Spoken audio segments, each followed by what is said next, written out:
Ladies and gentlemen, welcome back to the Fireside Chat put on by the CSI, the Chimney Safety Institute of America. Thank you for joining in with us tonight. We're trying to hit some topics and educate the homeowners out there. So thanks for watching. And tonight we're going to talk about something that I think is of interest to everyone, and that is real estate. And our guest tonight is a friend of mine, my personal real estate agent as well, and a superstar. So, Clay Kelton, welcome to the show. We're glad to have you. Introduce yourself to the ladies and gentlemen across the country. Tell us a little bit about yourself, man. Yeah, thanks, Tommy. Appreciate you having me on, man. So, name's Clay Kelton. I'm a real estate agent in the Middle Tennessee area, and we've been selling real estate for 19 years now. And grateful to be a part of the Middle Tennessee market, which is it's a wild time in real estate, as you know well. So just grateful to be a part of the chat tonight, man. Absolutely. So, Clay, we've been excited about this one because everybody's talking about real estate right now, right? So you see it on every website you go to. I even saw a website today that was nationwide. It was talking about whether the real estate market in all the counties across the United States, whether they anticipate it cooling down, heating up, or kind of staying the same. You got a lot of people moving around, and so a lot of people have a lot of questions. And we talk about on this show a lot. We talk about chimneys and fireplaces and educating the homeowner and what that means. But specifically, when we start talking about real estate, I know it varies from market to market, but it's hot, like you said, and so deals are harder to come by, and sometimes those deals do include the chimney inspection. Sometimes those deals are as is. And one of the things that we had talked about before, Clay, is the market varies across the country. But it's hot pretty much everywhere. What does it mean? Speak to as a real estate professional. What does it mean with the current atmosphere in the market? Talking about inspections and contingencies and all of that stuff, and whether people waive them or not. Some people aren't getting home inspections. Some people aren't inspecting the chimneys before they purchase the home. They're just saying, hey, they're not even seeing the home, right? They're doing video inspections, man. It's wild. Right. So, man, talk to people about that. What are you seeing out there? Kind of what's your feel for it? Yeah, man. Like I said, we're in such an interesting time right now. We do have a migration of people coming to Tennessee, and this is across the country. People are moving around, and so a lot of those people are not local. They're doing FaceTime, sales. They're not really seeing properties and taking as much. They don't have as much time to visit a property 2 or 3 times before they make a decision. Sometimes they've never been in the property at all, and we're at like a 20-year low of inventory nationally, and so we have people lining up on a lot of properties. It's not every single time, but when you have so much competition and pressure, it puts buyers in sometimes risky positions as to not really doing the same diligence, making the same decisions they would make had they the luxury of time. And so, you're seeing some people waive inspections. I wouldn't say, I'm not seeing that across the board. I think it's more in our market, it's more the minority that are completely waiving inspections. What I am seeing a lot of is pass fail inspections where it's, take it or leave it kind of situation. The hottest properties will get people that may waive those inspections altogether. And my whole thing is like, I have a hard time telling anybody they should waive an inspection. It's a personal decision. But it's really a risk decision. How comfortable are you, the buyer, assuming some risk of the unknown on a property because you haven't been able to inspect it? And that's where I think people just, the consumer just needs to be aware that things are not always pretty on properties after they do that inspection. And certainly with the chimneys as well, it's like do they know the risk that they're assuming and the kind of the worst case scenarios, and are they making educated decisions? Sometimes it may still be the decision to make, but it takes some careful consideration, I think, to really know what you're getting yourself into. Yeah, absolutely, absolutely. We talk about it a lot. Prevention through education and educating yourself, and that's part of what this show is educating the consumer, right? Because they come to us. We have millions of people come to our website every year, and we want them to be able to find this video and say, okay, well, this is some information I can take. And so, again, for those that are watching, I know we got Jason Trevino from Lux Fireplace Inspections. Man, thanks for tuning in. This is interactive, so if you have questions, fire away, ask questions. We got Clay Kelton here, second generation real estate. His whole family has been in the real estate game for a long, long time. And, Clay, one of the things that I always loved about working with you and with your mom was I always felt very, very educated and very prepared, right? I never had to make a real estate decision that was not thoroughly explained or really considered. And so when we talk about, so in our industry, we go by NFPA 211, which is the codes and the standards for fireplaces and chimneys across the United States. Most municipalities have adopted that. Some have used the International Residential Code, but I know specifically in NFPA 211, 15.4.1, I believe it is. It says, and actually, you know what? Let me pull it up so I quote it correctly here. But one of the things that it says is the circumstances to call for a level 2 inspection shall be conducted under the following circumstances. And one of those is upon sale or transfer of the property. So obviously, some people are doing that. Some people are not. We obviously, as the CSI, we would strongly encourage that. But let's just play a game of what ifs here, Clay. You've got a client and they say, hey, we really want this property. We want it no matter what. We're going to move forward with it. You're the real estate agent. What would you recommend to that buyer moving forward? They got the contract, which in Nashville, Atlanta, Knoxville, Charlotte, I mean, all of these markets that you hear about that are just smoking hot, highly competitive. So you've got a customer or a client, they've got a contract, they waived all their inspections. What would you tell them to do next? Well, so I would, I think if somebody's waiving all their inspections, I think you still get the home inspection. You do it after closing or whenever you can. But I think you got to go ahead and pretend like do the same process that you would do typically in the contract period, but you may have to do it afterwards.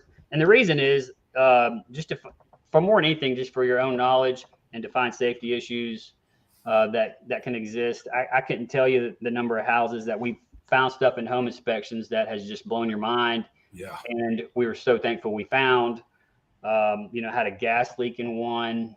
Oh, I could probably come up with a bunch of different things, but I would still get the home inspection done. That'd be my recommendation. And I think if it's got a chimney, for y'all's sake, and the world that y'all see, I think you got to get the chimney swept. If it has not been swept recently by the seller, then to me it's a safety issue. And so lives are at stake potentially. Why not go ahead and take those precautions and just make sure you know what you got.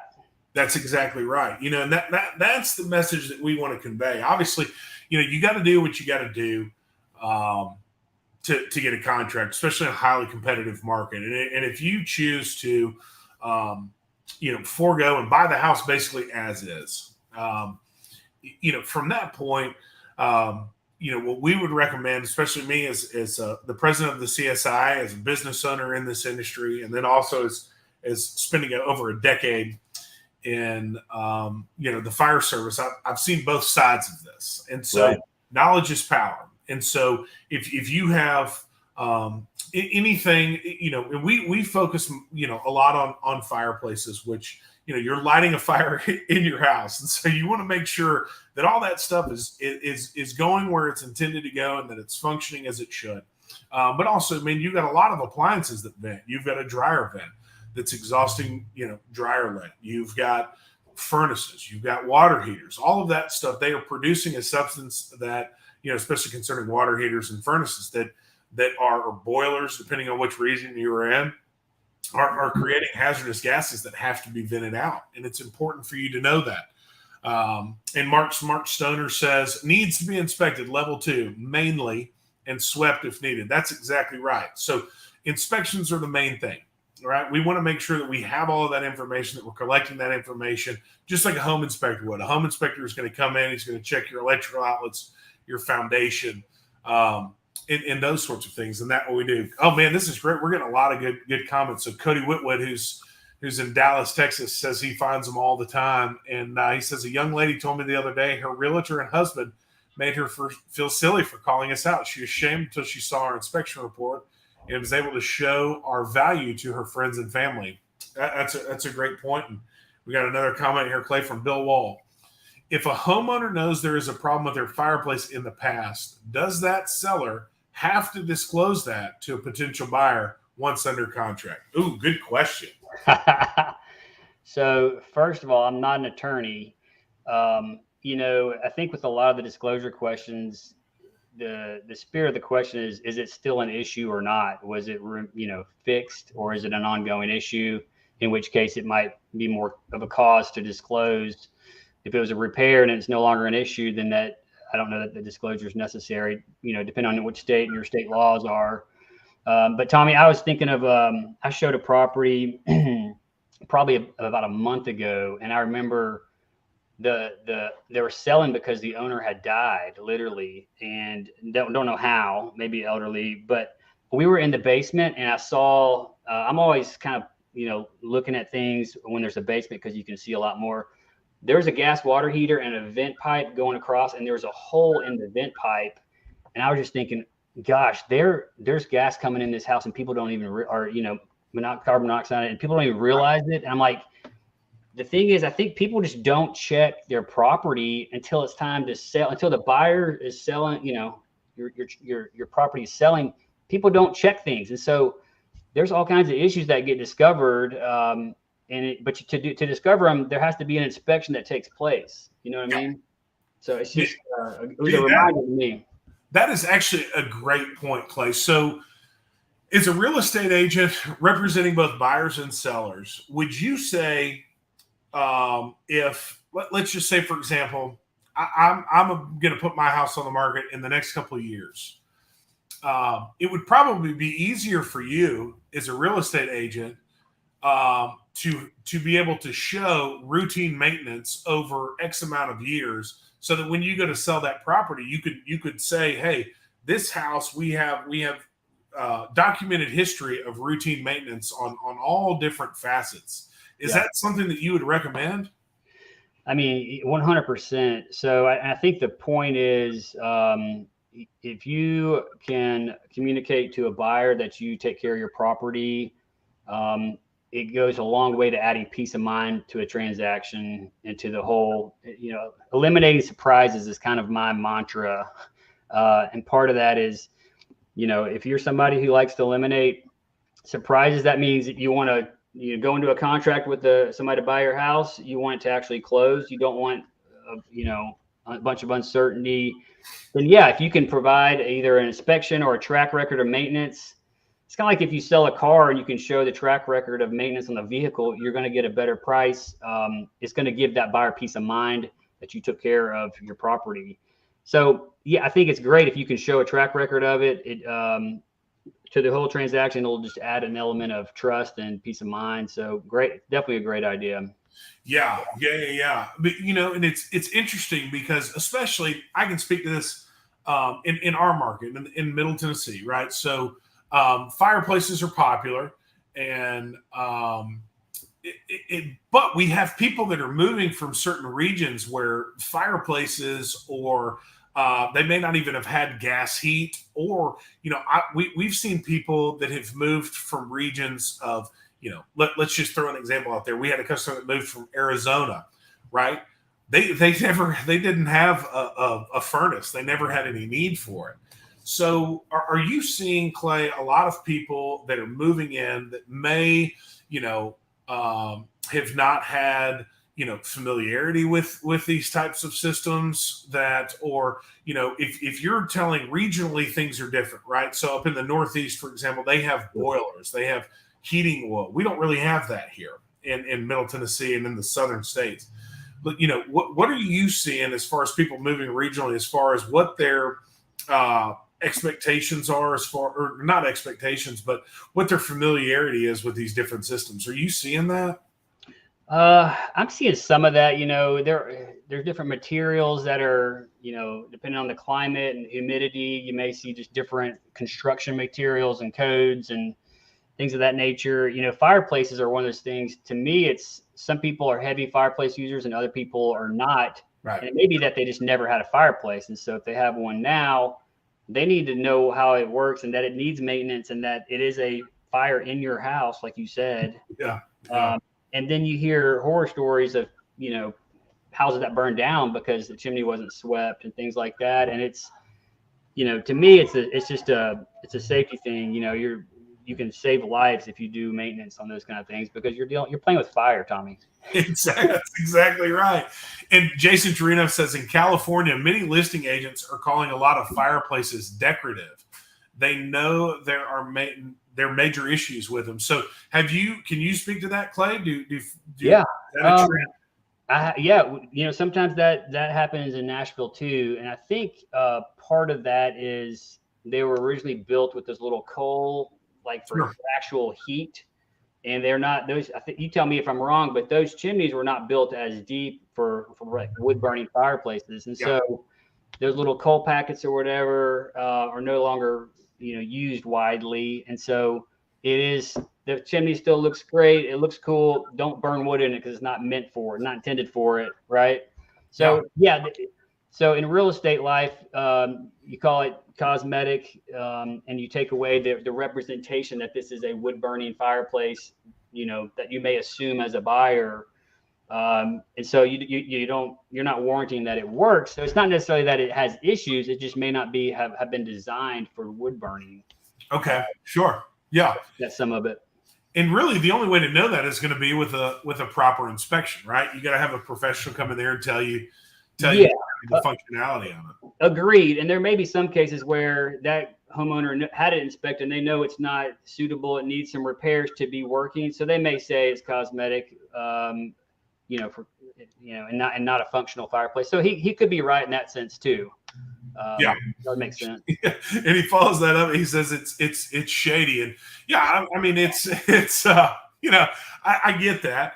Obviously, we are serious about it. We don't want anybody to get hurt, and so those things. Yeah. Which actually, I'm glad he brought this up because we touched on it a little bit, Clay. So walk me through when we talk about disclosures and what a seller has to disclose, obviously you're not an attorney, but I know as a realtor that you guys have kind of a code of ethics, correct? Yeah, for sure. Yeah. So absolutely. What is it? What all do you have to disclose? Like what is required of a seller to disclose? Yeah. That's a good question because I'm curious about that. Yeah, well, it's typically adverse facts, which may be defined differently in different states, but things that would affect the safety or structural integrity of a property certainly require disclosure. And so if you're aware, that there's an issue, then as an agent, you're supposed to disclose that. A seller has a property condition disclosure in Tennessee that, several pages of questions about the property, and it's very specific. And so, and then as an agent, if they tell us something that's an adverse fact, we're supposed to, disclose that as well. So, but typically it's safety, structural, that kind of thing. Okay. Yeah. Which, I mean, that would really fall in line with a lot of what, we're talking about, we're talking about fireplaces or venting systems and dryer vents and those sorts of things. Yeah. Okay. Yeah, certainly that. And I think one other thing just for fireplaces, like in my mind, some people use them for heat and some people don't. Sometimes they were there before central air was really a thing. And so It's kind of one of those things where, it's cosmetic only, but you have central air, so you don't need it for a heat source. So it really is just for looks. And they may not want to go spend the money to fix it. The seller it may not be important to them to burn fires. I know it's more important to some than others, but it's good to know either way. Yeah, I think you hit it on the head. Some care about it, some do not. And for us, we're required to go to, what's the code and standard? What does it say, right? And so that's what we're going to recommend. We got a Yep. great comment here from Ricardo Vargas. Hey guys, I'm from the East Coast. We have a lot of problems with home inspectors that are now inspecting and approving chimneys. How do you approach a customer after inspection it's done? Okay, so I think what he's saying is, you may have some people that are unqualified to be inspecting certain things. And so, obviously, Ricardo, what I would say is, from a chimney professional, I would say, educating your client base, letting them understand, and then also educating not only your customer, which would be the buyer or the seller, but of what it is that you do, and the difference between a chimney inspection and a home inspection. But also, I take it a step further, and I would say you need to educate the home inspector too, because they don't want to assume the liability or speak to something that they don't know, which leads to a good question for you, Clay. So as a real estate agent, when do you guys, because home inspectors can't know everything about everything, right? Right. And sometimes they get a bad rap. It's just like everything else. There's good ones, there's bad ones. And most of the good ones will say, I don't know about that. Like, you'll see in their inspection report, you need to have a professional inspect that. Yeah. But so as a real estate agent, are there things that you would tell your customers, your clients, that, hey, the home inspector, this is kind of his scope. This would be the scope of an outside professional, because I would assume they're not looking at fireplaces, HVAC systems, and things like that. What do you recommend? Yeah, I mean, I think you start with the general home inspection, and then you take their comments, and a lot of times they're recommending. Almost always, I see they recommend a professional chimney sweep if there's a fireplace. They say we're not, chimney specialist.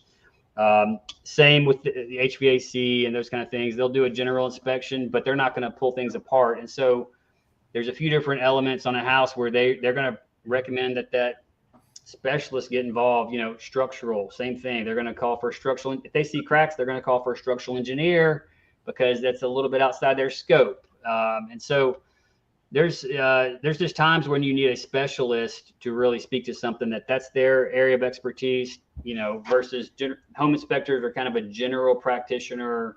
They're not like, the brain surgeon or, Right. the orthopedic surgeon. Like, they're just a general doctor kind of thing. So yeah. And so, Clay, are you seeing, when a customer goes through, especially right now, you got a client, they get a contract, but they keep the inspection phase in there, right? They go through the home inspection, they get everything inspected, chimney, venting systems, everything. Now, are you seeing in this particular market, and I know it varies regionally, are you seeing those things basically as more of, well, now the seller has the information, or are you seeing that as now, the buyer has the information, or are you seeing that as, now we have something to go back and negotiate, the final price? Yeah. So great question. And my answer is that it depends. I see it both ways a lot. It usually depends on what's found in the home inspection. In real life, like, we had one helping a buyer buy, and I think it was a pass-fail inspection. But the seller said, come talk to us before you just walk away after your home inspection, and we found a bunch of stuff that needed work. And it was maybe, I don't know, $20,000 worth of stuff. So enough things to where the buyer could, walk away. Certainly, if they wanted to, would they be willing to take the house if they got some consideration from the seller? Yes.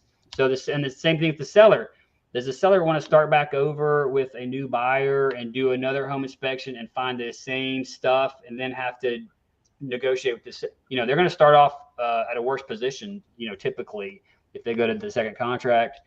So we said, hey, here's what we're looking at. Can we do a concession amount? Both parties are going to be happy with the outcome. And so that does happen. I think it totally depends on what they find. And my whole thing when I'm, educating buyers and talking with clients is, how much are the repairs? It's all about the money at the end of the day. anything can be fixed. It's about how much does it cost. And then, or what's a reasonable request? If we find a bunch of cosmetic stuff, that's not reasonable to bring up and pitch a fit over. If we find structural issues or, something crazy going on, then certainly, and it's is the next buyer going to have the same problem that we have, kind of conversation. So I think it depends on the situation, but just because it's a pass fail doesn't mean it always stays pass fail. Like sometimes it's like the seller don't want to start over anyways. We're still their best buyer. We offer more than anybody else or whatever. So it makes it very interesting for sure. Yeah. And so let's say in that scenario, because we got just a couple minutes left here, Clay, let's say in that scenario, defects were found that were deemed safety issues, buyer walks. Mm-hmm. Now the seller has that information. Are they now required to disclose that? Yeah, they are. If it's an adverse fact, something that affects the property value kind of thing. So that's another interesting point. A lot of listing agents don't want to know. They don't, you see some that just don't want to know what it was. Don't tell me. I don't want to know anything about it because then I got to disclose it. And then you see other ones that want to know about it so they can remedy it before the next sale. So yes, that's an interesting thing because a lot of times, I think it's one of the most interesting points is that a lot of sellers don't have a home inspection done on their property. They may have lived there for 10 years and there's all these kind of issues out there that they were not aware of really until a buyer does a home inspection and says, hey, you got all these issues. So now that seller has to either disclose them to any future buyers or they have to remedy them. And so it just makes it's kind of the discovery of it is the interesting part because, once the seller becomes aware, they're now there's an obligation to disclose to anybody, right, along the way. So it does matter. Yeah. Especially, when you're talking about these things, if there's, a chip in the hardwood floor, not a big deal, right? But we're talking about, big things that need to be addressed. And that's right. And our whole thing is equipping the homeowner and giving them knowledge because knowledge is power. And we're trying to prevent. I tell people all the time we are in the chimney and venting industry, but we're in the prevention business, right? We're trying to prevent bad things from happening, and we're trying to equip people with the knowledge and the power. And part of that is obviously we would strongly recommend adhering to what the code and the standard is, which is having that fireplace, a level 2 inspection upon sale or transfer, but if you so choose to not do that, then make sure you have that done after the transfer. And Jason actually brought up a great point of kind of what you were alluding to, Clay. And he says there are listing agents that bring us out prior to listing the property. I know that that's something that you have encouraged before would be to, just like you just said, get all of your inspections done so you know what you're going into because the buyer is more than likely going to do that, right? Yeah, to me, it comes down to, are you the type of person that likes to eliminate surprises? And I tend to want to eliminate as many surprises as possible as an agent. And as I think most people, because think about it, if you don't have an inspection done ahead of time and they discover all these, say they have 4 chimneys and they have all these issues and it's $50,000, something crazy happens. Yeah, you'd rather know ahead of time versus 3 weeks into a contract, buyer discovers these things, or 2 weeks into the contract, buyer discovers things, walks away. Meantime, you've bought another house that you now have to back out of, and everything's blown up and you got to start all over. That could have all been prevented by either discovering ahead of time, disclosing and saying, we'll give a credit or we'll fix it. Get ahead of the issues as much as possible because it leads to a smoother transaction and just less drama, less starting over. And, when you go back to try the second time, you're probably not going to have as good an outcome. So it's in the owner's best interest to eliminate surprises, eliminate potential issues, and eliminate uncertainty for the buyer. If you've had inspections done or, maintenance done, it is no longer a question to those buyers who may have come off a bad experience where at their other property where they had a big issue and they got a hot topic. And if you can address it on the front end, it's never an issue. It's a better outcome. Absolutely. Man, dude, Clay, that is good stuff. I know Clay's got kids and he's heavily involved. And I know that your son's got a baseball game and I know you've got to run. But, man, I just want to tell you, that was great information. That was a wealth of knowledge for someone who has been in the real estate arena for a long, long time and grew up in it. So I think your perspective is very, very unique. So I know you got to run, Clay, but thank you so much. You bet, man. Appreciate you having me, Tom. It's been an honor. Well, thank you, brother. And dude, I hope that the baseball game goes well, man. Go get it. Right. Thank you. Thanks, Clay. Right. Appreciate you. And we'll keep going here. But, I think Clay really brought up a lot of really great points. And I think that the thing that I just kind of want to hammer home to you, the homeowner, is that, it's having knowledge is power. And it's having that information. And that's what is important. When we talk about fireplaces, obviously we love them. This is the industry that I love. But I also want to make sure that you as the homeowner are protected. And I can't do that unless I can educate you. And that's why, codes and standards are written to prevent things from happening. Those are minimums. They write them because something has happened. They say, oh, you know what? We need to establish a code or a standard for that. And that's why inspections are so important. It's important to prevent things from happening, but it's also important to give you, the homeowner, the information and the knowledge. And that way you know what's going on and you know what you have to do moving forward. And so, Clay, thank you so much for coming. That was absolutely fantastic. Don't forget, we do this every 2 weeks. And so our next topic will be May 12th. And we're going to talk about what people need to know about seasoning firewood. So there's a joke inside of our industry that everybody says they burn seasoned wood. And that's just not true. And we realize that a lot of people don't know what it means to season wood and how you do that. And so we're going to talk about that. It's a great topic. And so we wanted to bring that up and let everybody know.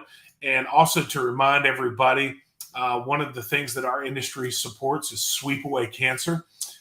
We have our rally coming up. Cars, motorcycles, come and hang out with us May 20th through the 21st. You can find out more about it on our website at sweepawaycancer.com. It's a great fundraiser that we use all of those funds to help those that are battling cancer.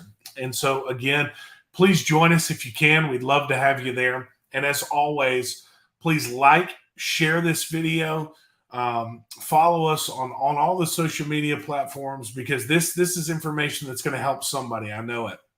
And continue to tune in, and we'll see you next time. Thank you so much for joining in, and we'll see you again soon.